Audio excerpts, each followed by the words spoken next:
तकलीफ होती है। अभी एक सच्ची घटना मेरे साथ घटित हुई। मैं एक दिन कानपुर गया था भारत स्वाभिमान की सभा के लिए।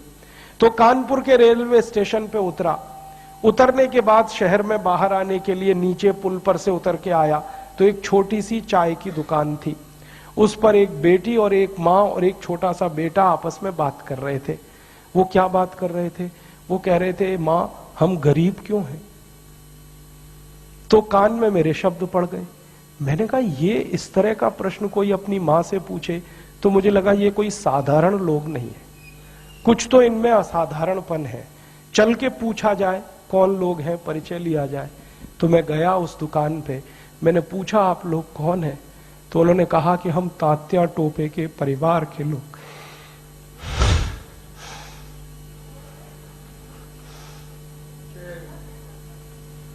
हमारे देश में तात्या टोपे के परिवार के लोगों को चाय बेचनी पड़ी और गद्दारों को सिंहासन मिले, ऐसा ये देश हो गया। जिन लोगों ने तात्या टोपे को मरवाया था वो इस देश में मुख्यमंत्री रह चुके हैं, आपको मालूम है। और एक एक राज्य के नहीं, दो दो राज्य के मुख्यमंत्री रह चुके। तात्या टोपे का गुप्त पता जिन गद्दारों ने अंग्रेजों को बताया था, उस खानदान के कई लोग इस देश में मंत्री रह चुके हैं। झांसी की रानी लक्ष्मीबाई को जिन्होंने मरवाया था वो इस देश में मंत्री रह चुके हैं। और तात्या टोपे जिन्होंने जवानी लगा दी देश के लिए, उनके परिवार के लोग चाय बेच रहे। ये देश है और ये अब बर्दाश्त नहीं होता,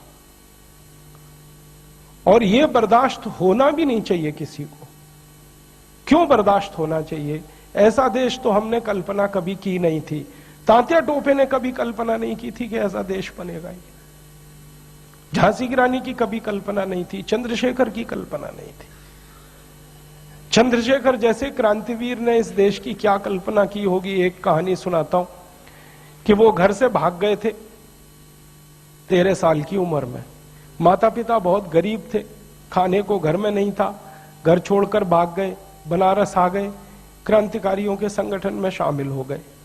और उसी संगठन ने थोड़े दिन के बाद काकोरी कांड किया था और खजाना लूटा था।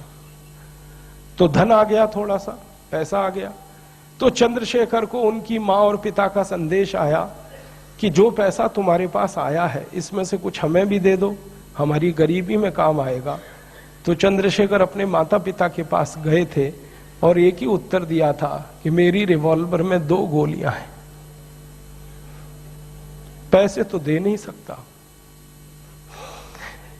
ये दोनों गोलियां दे सकता हूं। ऐसा देश चंद्रशेखर का, ऐसा देश तात्या टोपे का अब लुट रहा है। तो फिर क्या करना चाहिए? तो मुझे लगता है कि अब फिर कोई दूसरी बड़ी लड़ाई की तैयारी करनी चाहिए। एक लड़ाई उन्होंने लड़ी, तात्या टोपे ने, झांसी की रानी ने, चंद्रशेखर ने, अब दूसरी लड़ाई हमें लड़नी पड़ेगी।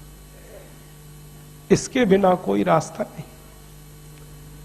और ये दूसरी लड़ाई का ही अभियान है जिसको हम भारत स्वाभिमान कहते हैं।